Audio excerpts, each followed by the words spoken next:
মাত্র ২টা আলু আর ১টা মুরগির ডিম দিয়ে এত সুন্দর লোভনীয় রেসিপি করব, আপনাদের সঙ্গে শেয়ার করব। আশা করি আপনারা আমার সঙ্গে থাকবেন। আসসালামু আলাইকুম, কেমন আছেন? এফডি ব্লগের পক্ষ থেকে সবাইকে অনেক অনেক ভালোবাসা রইল। আমি এখানে 2টো আলু গ্রেট করে নিয়েছি, 1টা ডিম দিয়েছি, 1টা কাঁচা লঙ্কা কুচি, গরম মশলা গুঁড়ো, লবণ, হলুদ, একটু ঝালের গুঁড়ো দিয়ে দিলাম সুন্দর একটা কালার আনার জন্য। আর সাথে বড় সাইজের একটা পেঁয়াজ কুচি দিয়ে দিলাম। সামান্য একটু গাজর গ্রেট করে দিব, ভিন্ন ভিন্ন স্বাদ আসবে, ভিন্ন ভিন্ন কালার আসবে সেই জন্য।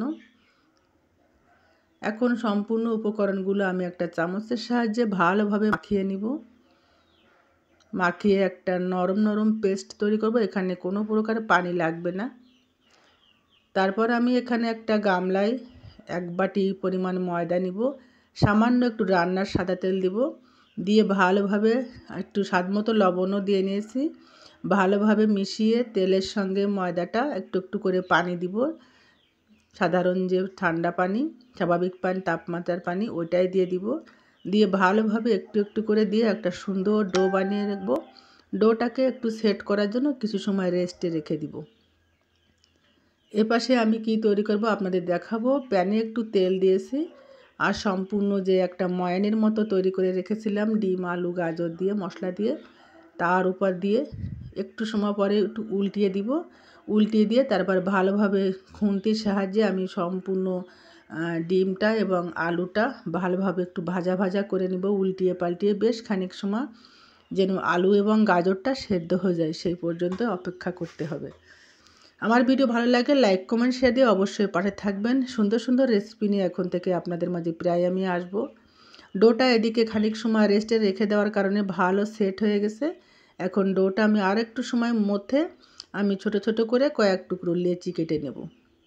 মাত্র 1 বাটি ময়দাতে এখানে 100 গ্রাম ময়দা আছে। 100 গ্রাম ময়দা দিয়ে এত সুন্দর লোভনীয় রাস্তা রেসিপি যে কেউ আপনারা বাসায় তৈরি করে খেতে পারেন। কিনে খেতে গেলে আপনার স্বাস্থ্যসম্মত নাও হতে পারে, অনেক টাকা পয়সারও প্রয়োজন থাকে। একটু কষ্ট করে ঘরে পরিবারের ছেলে মেয়েদের খাওয়াতে পারেন আপনারা। ছোট ছোট করে আমি এখানে লুচি থেকে সামান্য একটু সাইজের বড় পাতলা করে রুটি বেলবো।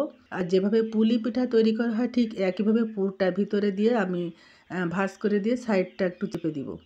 তারপর আপনাদের দেখাবো একটা ছুরির সাহায্যে বাকি সামনে যে জায়গাটা আছে কয়েকটা করে আমি চিরা চিরা করে দাগ দিয়ে দেবো। আমার বলার থেকে আপনারা দেখলে সহজেই বুঝতে পারবেন। দাগ দেওয়ার পর আমি এখন দেবো ওই সাইডটা উল্টিয়ে আমি আবার পিঠার উপর নিয়ে আসবো। আনার পর 2 সাইডটা হাত দিয়ে চাপ দিয়ে একেবারে একই জায়গায় নিয়ে আসবো। সুন্দর একটা নকশা ডিজাইন হয়ে গেল। দেখতে কতটা সুন্দর লাগছে, আর এটা যখন তেলে ভাজা হবে তখন তো আরও সুন্দর একটা কালার আসবে। আপনাদের বোঝার সুবিধার জন্য আমি আরও একটা দেখাবো। পাতলা করে লুচির থেকে একটু বড় করে একটা রুটি বানালাম। ঠিক একইভাবে একটু পুর দিয়ে দিব, দিয়ে এক সাইডে চেপে দিব, দিয়ে একটু সিলগালা করে দিব আঙ্গুল দিয়ে ভালোভাবে চেপে। একটা ছুরির সাহায্যে সামনের বাকি যে সাইডটা ফাঁকা আছে সেটা আমি একটু চিরা চিরা করে কেটে দিব।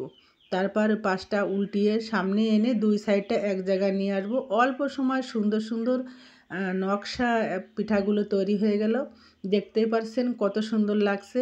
আর এটা আপনারা যে কোনো বিয়েবাড়ি বলেন, মেহমান বলেন, সুন্দর সুন্দর রেসিপি আপনারা পরিবেশন করতে পারেন। মেহমানরা অনেক খুশি হবে, দেখলেও ভালো লাগবে, খেতেও ভালো লাগবে।